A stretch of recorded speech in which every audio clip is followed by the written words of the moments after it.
juste rappeler que l'objectif du réseau PIPA est d'accroître la participation politique des jeunes.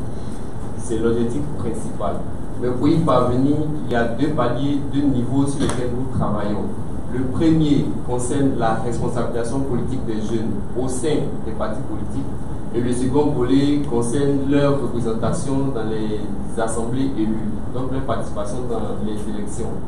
En ce qui concerne la responsabilisation politique des jeunes, la promotion 2016 a initié, en 2016 justement, la charte ivoirienne pour la responsabilisation politique des jeunes, qui avait pour objectif d'encourager les partis politiques à responsabiliser beaucoup plus de jeunes.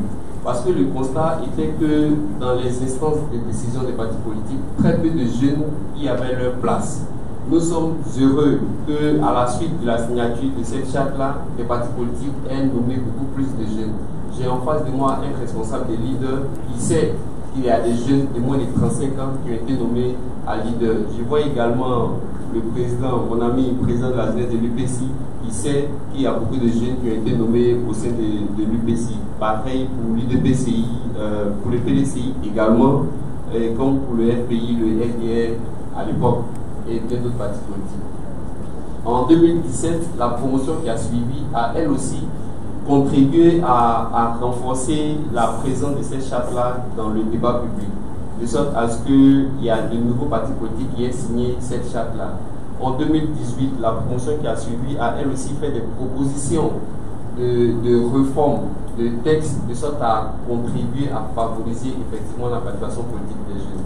Nous sommes heureux qu'en 2019, votre promotion aille au-delà des partis politiques, mais s'attaque plutôt à la participation des jeunes dans les élections, sinon dans les assemblées élues.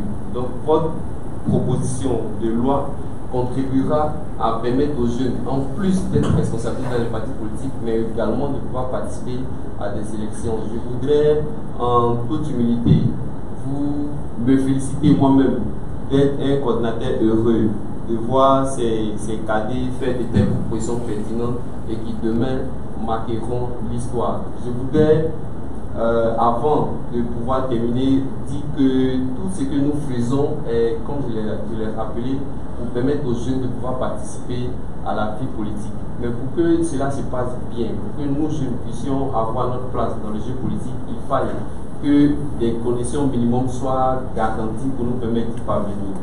Et vu l'actualité politique en ce moment, il nous est important de pouvoir rappeler à l'État, sinon à nos gouvernants de garantir des conditions minimum de liberté de participation politique des jeunes. Cette condition-là nous permettra, nous, de pouvoir être à l'aise de nous engager dans le débat politique. En même temps aussi, nous invitons les hommes politiques à un minimum d'égard, à un minimum de respect des décisions de l'État. Parce que tout ça aussi, ça fait de nous de bons citoyens. Je voudrais m'arrêter là en félicitant la promotion 2019 pour tout ce qu'ils font comme travail et que ces propositions de loi-là soient prises en compte au sommet.